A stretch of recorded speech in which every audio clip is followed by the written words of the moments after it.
This is Car Guys Talk with Andrew and Tavarish. The Conforti brother says, "Oh, this is something that you would enjoy. If you were to buy a Ferrari for under $100,000 out of the 430 360 in California, which one would you choose and why?" I already know your answer. California, obviously. Right, and the California is the best Ferrari because it's named after the best state. Yikes. Yeah. No, it would be the 430 for me. I wrote an article for Haggerty, and I called California. Well, I called California the land of traffic, taxes, and THC. I like that line. Good. I'm glad that you. I'm glad you like it. Yeah, you do 430, right? Yeah, absolutely. I think 430 is probably the best supercar deal you can get right now. I wish I had the money for one. So do I. I wouldn't mind getting a crashed one, like one that needs some work. I would just want one. I just want one of them, one of those. One things. them. One them. I honestly, that's one of the few cars I would take with the flappy paddle gearbox. I would do. Well, my build for that would be get a Scuderia that might need some work, and then do a manual conversion. Because I've heard that the manual on the transmission on the Scuderia is actually better than the one that's in the 430, has better synchros. So you'll have smoother shifting than even a manual 430 on a Scuderia that's been converted to manual. So that's really cool. Plus, manual Scuderia, that's like the best thing ever. The car looks awesome, and also get it manual. Friggin', is that's the last V8 manual that you can get from Ferrari. The 430? Yeah, 458 was all flappy paddle. Yeah. So I mean, you couldn't get a Scuderia with manual, but you had to get a 430. Wow, I'm surprised that they don't go for like crazy astronomical numbers. The manual 430s are expensive.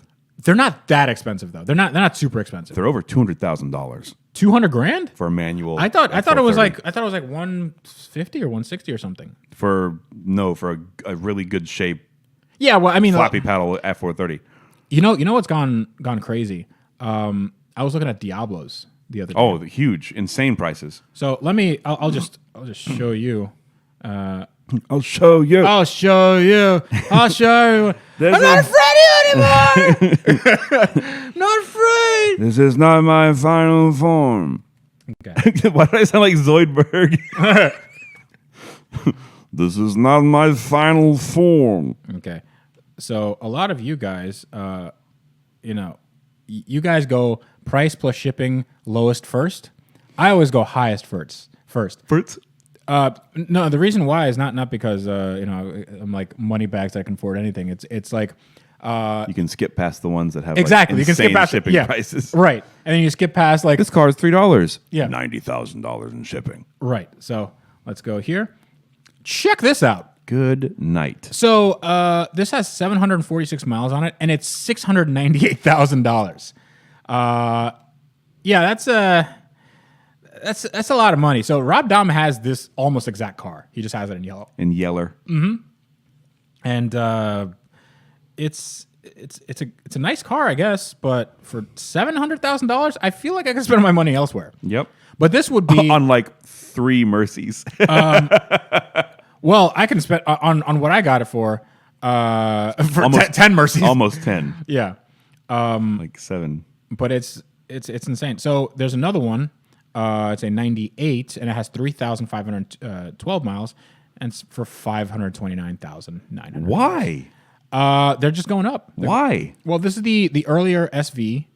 So I think that's 5.7 liter. And then yeah, but why? Because it's a manual. A lot of people wanted these cars when they were kids, and now they're like, oh, I made some money, I can afford them, and then they start driving the prices up.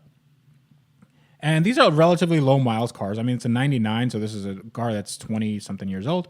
And same here. This is actually $200,000. I guarantee he'll take less than this. But right now, if you wanted to get like a really, really early Diablo that needed some work, that's a lot cheaper. There was one that went on Bring a Trailer for like $100,000. Wow. Like 108 or something, which is a good that's a good value. Yeah, absolutely. Even though those are basically kit cars. Yes, Yeah, yes, they are. They're really bad. DP Mustang A24 says, how can I justify the cost of modifying my car? I have a lot of things I would love to do to my car, but I'll never get that money back. That's actually a very good question. And the way you justify the cost is you don't. Here's the thing.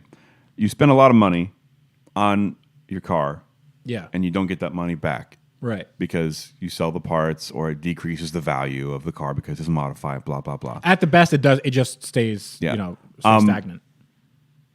You spend a bunch of money on food, and then you just poop it out. Yeah, but here's the thing. You don't need car modifications to live. You need food to live. That's beside the point. I'm just trying to make a point here, man. Don't ruin my point. I know you need food to live and blah, blah, blah, blah. Right, but it's a necessity. Right, but you just turn all that money into poop. You don't turn money into poop. You turn food into poop. But I'm saying the chain of Andrew, your analogy does not work. It does. No, it doesn't. Because stop buying food and start buying car parts.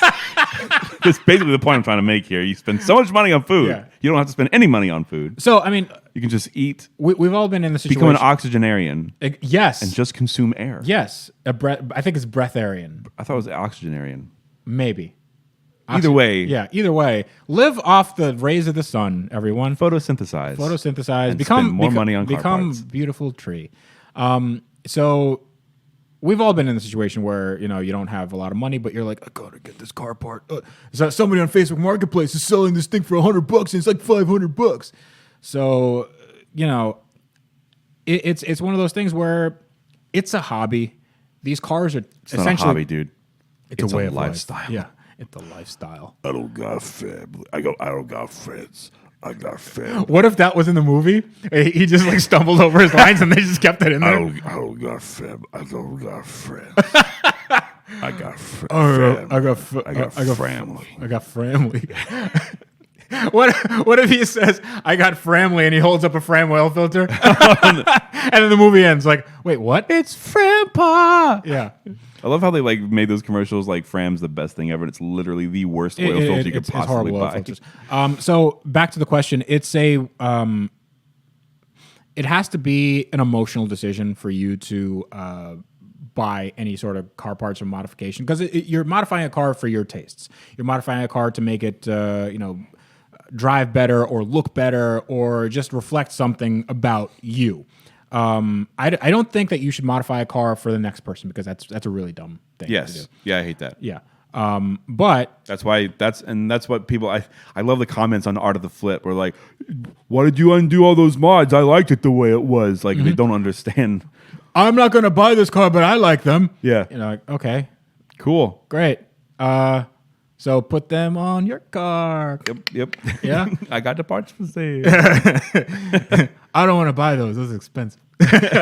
All right. Cool.